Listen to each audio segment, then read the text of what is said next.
Miss Nelson is Back by Harry Allard and James Marshall. One Friday, Miss Nelson told her class that she was going to have her tonsils out. "I'll be away next week," she said, "and I expect you to behave." "Yes, Miss Nelson," said the kids in 207. But at recess, it was another story. "Wow," said the kids. "While Miss Nelson is away, we can really act up." "Not so fast," said a big kid from 309. "Haven't you ever heard of Viola Swamp?" "Who?" said Miss Nelson's kids. "Miss Swamp is the meanest substitute in the whole world," said the big kid. "Nobody acts up when she's around." "Oh," said Miss Nelson's kids. "She's a real witch," said the big kid. "Oh," said Miss Nelson's kids. "I'll just bet you get the swamp," said the big kid. On Monday morning, Miss Nelson's kids were all in their seats. They were very nervous. Some of them had not slept well all weekend. "If we get the swamp, I'll just die," said one kid. They heard footsteps in the hall. Slowly, the knob turned, and the door opened. It was Mr. Blansworth, the principal. "I shall personally take over this class," he said. Miss Nelson's kids were so relieved, but they soon learned that Mr. Blansworth was not a lot of fun. All morning, Mr. Blansworth tried to amuse the class with his corny card tricks. "Oh, brother," said the class. That afternoon, Mr. Blansworth showed the class his favorite shadow pictures. "This is kid stuff," said the class. The next day, Mr. Blansworth demonstrated his favorite bird calls. They were not a success.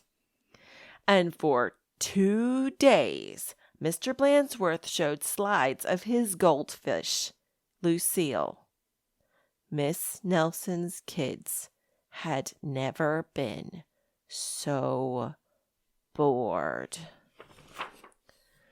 While dusting erasers in the schoolyard, 3 of the ringleaders of 207 discussed the situation. "Something will have to be done," they said. "We must get rid of Blansworth." And they hatched a plot.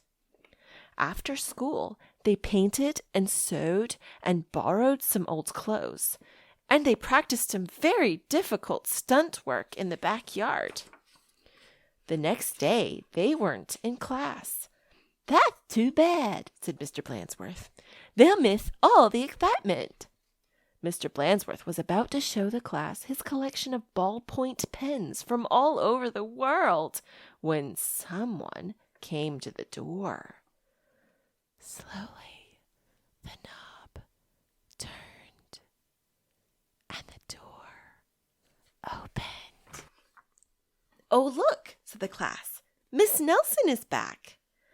A tall and lumpy Miss Nelson tottered into the room. Mr. Blansworth was surprised. "You're back sooner than we expected," he said.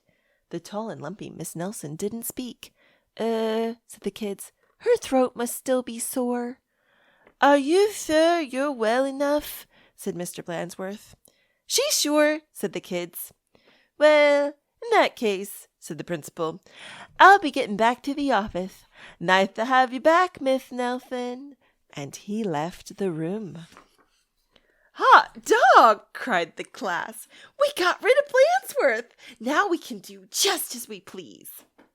And at the stroke of 10, the kids from 207 left the building. No one stopped them. They went straight to the movies, where they saw The Monster That Ate Chicago twice.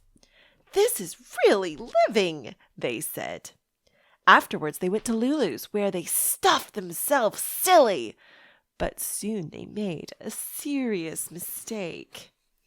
Heading back to school, they passed Miss Nelson's house. Miss Nelson couldn't believe her eyes. "Those are my kids," she said in a scratchy voice. "What are they doing out of school? And who is that with them?" Miss Nelson telephoned Mr. Blansworth to see what was going on. "You're not Miss Nelson," said Blansworth. "Miss Nelson is back." And he hung up. "Can't fool me," he said. Said Miss Nelson. "Something will have to be done." And she went to her closet. Back in 207, Miss Nelson's kids were spending an agreeable afternoon. They were very pleased with themselves. "We should do this more often," they said. They did not notice the figure out in the hall. Slowly, the knob turned, and the door opened. "My name is Viola Swamp," said the lady in a scratchy voice. "Yipes!" cried the kids. "The swamp!" "That's right," said Miss Swamp. "And I'm here to whip this class into shape. Get back to those desks on the double." The class did as it was told. The big kid from 309 was certainly right. Miss Swamp was a real witch. She knew how to get results. The class did a whole week's work in no time. "We shouldn't have gotten rid of Blansworth," they said. "Pipe down," said the swamp. Or just then something under a desk attracted her attention. It was a mask. "Aha!" said Miss Swamp. "So that's your little game." And she tried on the mask just as Mr. Blansworth stepped into the room. "Miss Nelson," said Blansworth, "I'm of the opinion that someone has been impersonating you." "Uh-oh," whispered the kids. "You don't say," said Miss Swamp. "Probably just some kids acting up. I'm sure it won't happen again." And Mr. Blansworth left. "And it won't, will it?" said Miss Swamp to the class. "Because the swamp will be watching." A minute later, Miss Nelson appeared. "I'm back," she said. "Hot dog!" cried the kids. "Are we glad to see you?" "Didn't you have fun with Mr. Blansworth?" asked Miss Nelson. Said the kids. They decided not to mention Miss Viola Swamp. But they wondered why Miss Nelson hadn't seen her in the hall.